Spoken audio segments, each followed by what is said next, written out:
утро. На часах 5 утра. Мы второй день в Припяти. У нас 2 объекта для посещения. Новый проект Полесского Стаса, квартира. И колесо обозрения. Не знаю, видно на видео или нет. Справа горят 6 фонарей на столбах. Видимо, какое-то новое предприятие здесь рабочее появилось.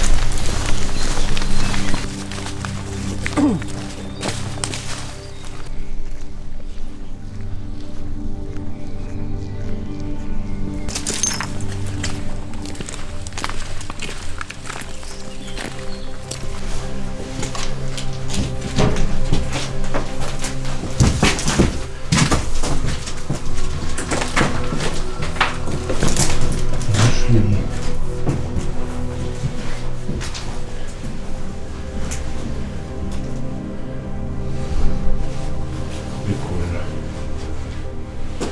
А вот вещи, которые люди передавали.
Если интересно, как создавалась эта квартира, видео можете найти на канале Стаса Полесского.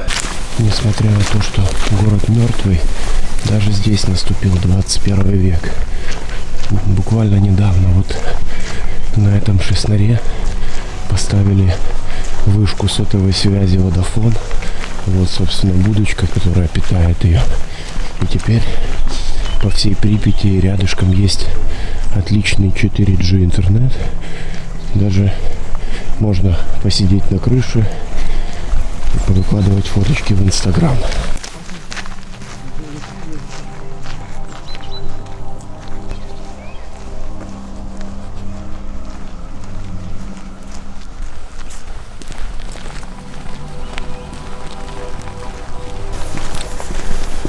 Колесо, наверное, в данный момент самое палевное место Припяти для сталкеров. У нас есть 5 минут, чтобы поснимать и пофотографировать.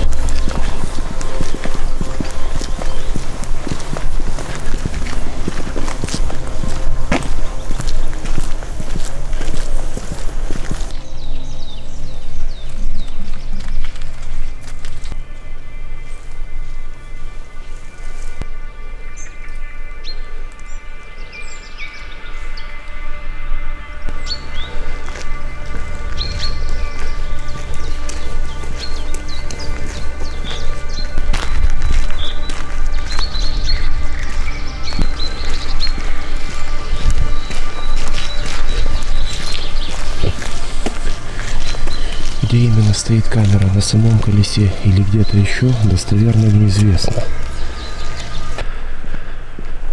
С Припяти мы благополучно вышли. Теперь нужно несколько часиков поспать и собираться в дорогу, в обратный путь. У нас по плану еще посещение дуги. Будем ли залазить, пока неизвестно. Зависит от погоды и от настроения. Мы отдохнули и выдвинулись в обратный путь. У нас по плану есть посещение дуги. Вот. Также пару слов о погоде. Когда мы шли с с Волхова до хаты с погодой нам реально повезло. Солнце не выглядывало, был сильный ветер, и шлось хорошо, легко. А сейчас на небе практически нет облаков, жарит солнце, жарища. Это означает дополнительный расход воды, тяжелее идти будет и чаще будут привалы, соответственно темп снизится.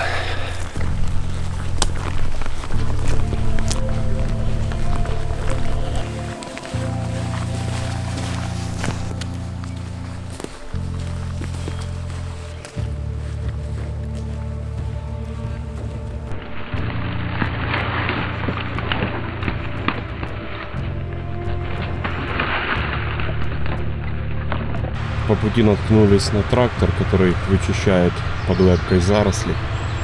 Сидим, пережидаем. Вот еще один яркий пример того, когда дрон сработал отлично как разведчик. Я поднялся, и моей задачей было узнать два момента. Во-первых, есть ли рядом с трактором машина сопровождения полиции, иногда такое бывает. Мы поняли, что ее нет. И второе, нас интересовало, как много он расчистил под лэпкой, потому что там были жуткие непролазные заросли с клещами, которые нам пришлось бы обходить. И мы хотели посмотреть, что если он там уже почистил, то мы бы, может быть, обошли бы меньше и пошли бы уже по прочищенному. Но, к сожалению, стало понятно, что почистил он не очень далеко. Вот они, будни сталкеров. Два варианта. Либо идти через болото, либо идти через непролазные заросли с клещами. Вот, пытаемся первым вариантом.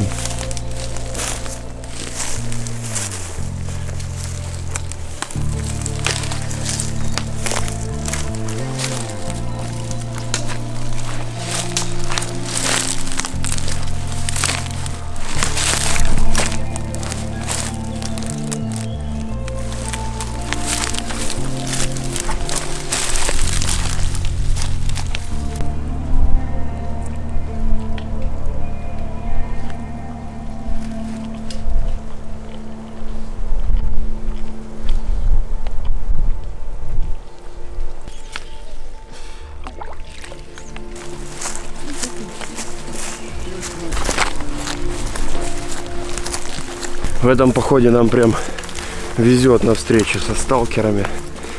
Вот тоже идем себе тропками тайными. И тут, опа, пацанчики стоят. Здрасте. Сколько лет, сколько зим. Где бы мы еще встретились? Так и да. Я недавно узнал интересный факт, что всеми нами любимое слово «сталкер» относительно молодое. Его придумали братья Стругацкие, которые написали «Пикник на обочине». Кстати, если кто-то не читал роман и не смотрел фильм «Сталкер» Андрея Тарковского, очень рекомендую. Какими, по вашему мнению, качествами должен обладать сталкер? Напишите в комментариях, интересно будет обсудить эту тему. Мы посовещались и решили в этом походе на дугу не лезть и даже к ней не подходить. Этому есть много причин, перечислять я их не буду, это будет долго. Но без дуги я вас, естественно, не оставлю. Надеюсь, вы насладитесь видом вечерней дуги на закате с высоты птичьего полета. Дуга-1. Этот без преувеличения легендарный объект будоражит умы и удивляет масштабами и сталкеров, и туристов. За 35 лет вокруг него возникло множество теорий, домыслов и слухов.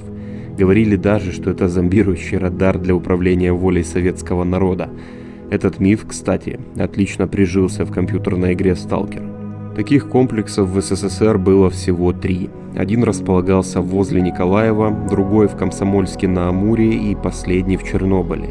Первые два давно утилизировали, уцелел только этот.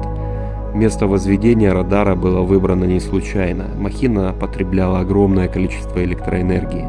Сносить ее побоялись из-за близости к атомной станции и вероятности большого землетрясения, которое могло бы повредить защиту 4-го энергоблока. Военные НАТО называли эту конструкцию «русский дятел» из-за характерных помех-щелчков, которые она вызывала в эфире. Поговаривают также, что антенна мешала гражданским авиаперелетам, поэтому мировая общественность требовала ее заглушить. Возле антенны в лесу построили поселок для военных, обслуживающих объект. Чернобыль-2 располагал всей необходимой для комфортной жизни инфраструктурой. В городке был свой магазин, детский сад, школа, клуб, теплицы, пожарная и санитарная части, 2 гостиницы и даже собственный зеленый театр. В 5-панельных многоэтажках жило порядка 1500 человек. После лесных пожаров на Дугу и городок Чернобыль-2 смотрит целых 7 камер, поэтому теперь это место стало особенно опасным для нелегалов. Однако целью всех сталкеров остается вершина дуги. Место, недоступное обычным туристам. После примерно получаса подъема по лестнице перед вами откроется, возможно, лучший вид в вашей жизни. Там были уже сотни сталкеров и еще сотни побывают. Я хочу ощутить эти эмоции уже много лет, но пока что зона не привела меня к вершине. Но однажды я обязательно увижу потрясающий рассвет с высоты птичьего полета. Этот поход у нас реально поход встреч. И еще пару сталкеров встретили. Вечір добрий, сталкерота. Привет. Вам привіт. З дуги куди? А ми десь на виході ресторану. А, на Дитятки, да? Десь туди. Дальше стемнело, и камеру я спрятал в рюкзак. Коллективно мы решили, что будем за один переход идти за протокольной, а потом днем выходить через лес, чтобы сэкономить сутки времени. Переход в 35 километров был сложным, но кое-что придавало нам сил.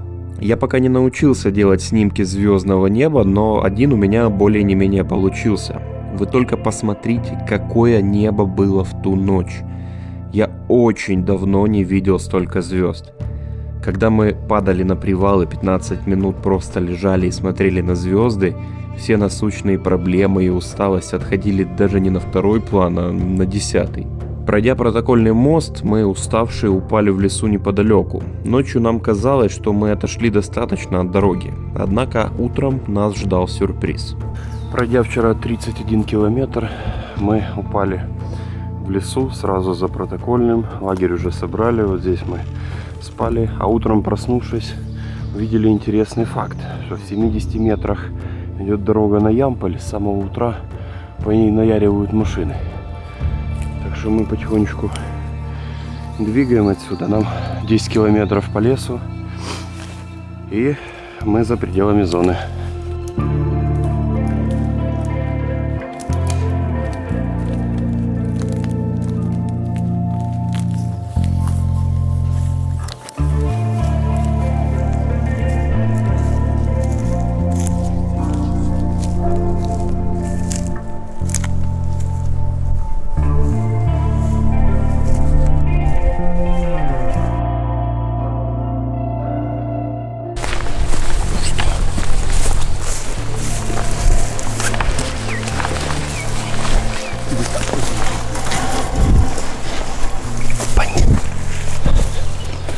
Все, мы на большой земле.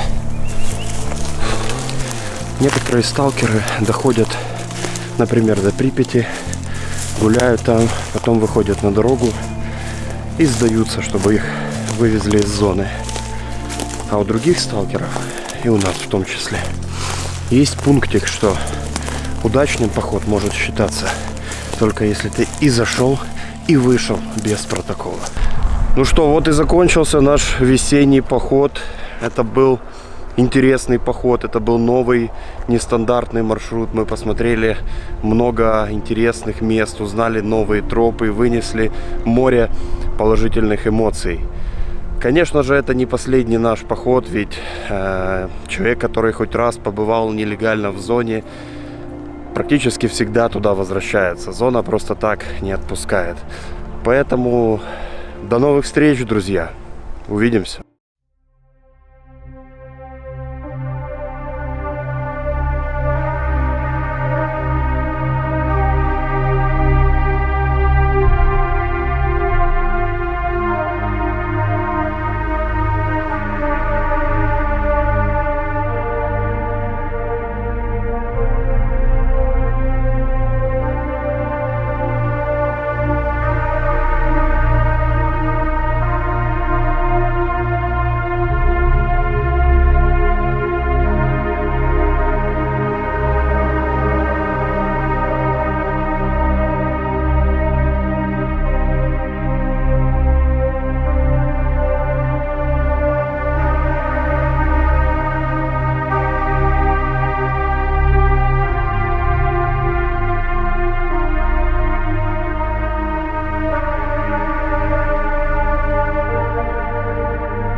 Вряд ли он увидит, но я бы хотел выразить благодарность и поддержку Андрею Пыжу, он же МШ.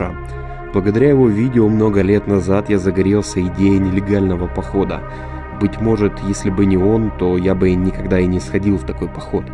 Надеюсь, он поскорее выйдет и вновь будет радовать нас крутыми приключениями. Ну и, конечно, я бы хотел, чтобы он когда-нибудь сходил в ЧЗО с нашей бандой.